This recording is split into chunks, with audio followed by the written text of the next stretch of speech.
Eto na nga yung dinadayong crispy sisig dinakdakan sa may Upper Bikutan, Taguig. Nasa halagang 100 to 350 pesos ay masosolve ka na talaga dahil sa dami ng kanilang serving. At hindi lang yan kasi meron na rin sila ditong iba't ibang klaseng mga food tulad ng kanilang combo 2 na may kasama ng 4 na ulam. At hindi rin magpapahuli dyan ng kanilang masarap na crispy chicken sisig. Sabayan mo na din ng isa sa bestseller nila na soy chicken. At dito lang yan sa may sisig at dinakdakang gala na located sa may Upper Bikutan, Taguig City. Malapit lang sa may Osano Park. Yun guys, nandito nga tayo ngayon sa may Upper Bikutan. Bali dito lang sa kabila yung na Osano Park. Dinayo nga natin dito yung bagong tindahan ng Calle 3. So mas kilala ngayon bilang Sisig Dinakdakan na Galayan guys. Meron nga sila dito mga bagong foods. Ito yung kanilang Chinese chicken. Meron din sila ditong combo 2. Yan.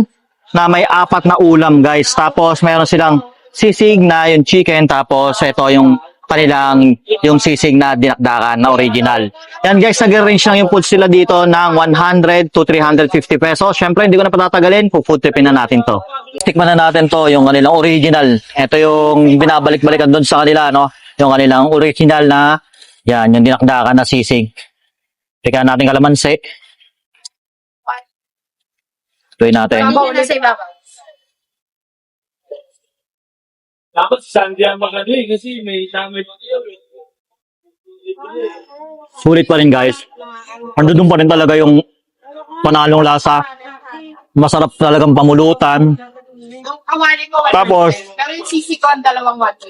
ang masarap dito guys, no? Sabayan to ng rice. Meron sila ditong rice guys. 30 pesos lang. 35 pesos. Yan yung kanilang rice. Kung gusto nyo umorder, buka natin.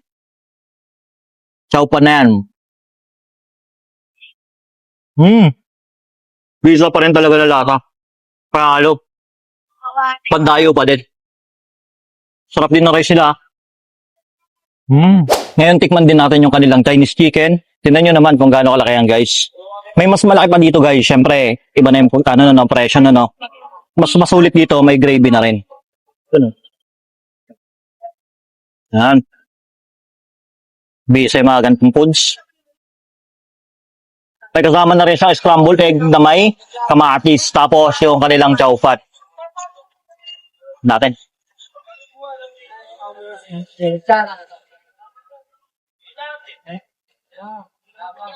Sarap ng chicken. Ba't kumakain ka sa mga Chinese restaurant, yung lasa ng chicken nila, gano'n, no? Ang doon yung lasa ng herbs, tamang alat. Tapos parang meron siyang hoisin sauce o soy sauce na nandoon sa may lasang-lasa sa kanyang meat. Sarap. Halo?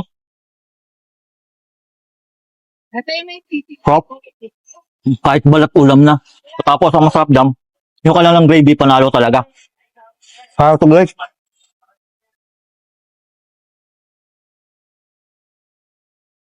Sarap. Sabayan mo pa yung itlog.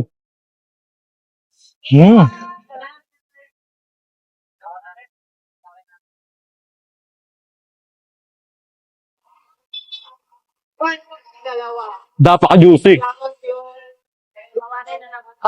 At guys, kung gusto nyo food trip dito ng mga ganitong foods, no? Sisig dinakdakan, tapos chicken, o kahit yung combo meal. Open nga sila dito ng alas 6 ng hapon hanggang alas 10 ng gabi. Dito lang ulit yan sa may Upper Bikutan. Bali doon lang yung Osano Park. Papunta lang kayo dito, makikita nyo agad. Guys, hindi na ako magtatagal po. Food tripping ko pa to. Dayo na kayo dito. Hello guys! Naghahanap ka ba ng healthy kape? Bakit hindi mo subukan tong Santon Gold Coffee Mix para healthy ang iyong gising araw-araw?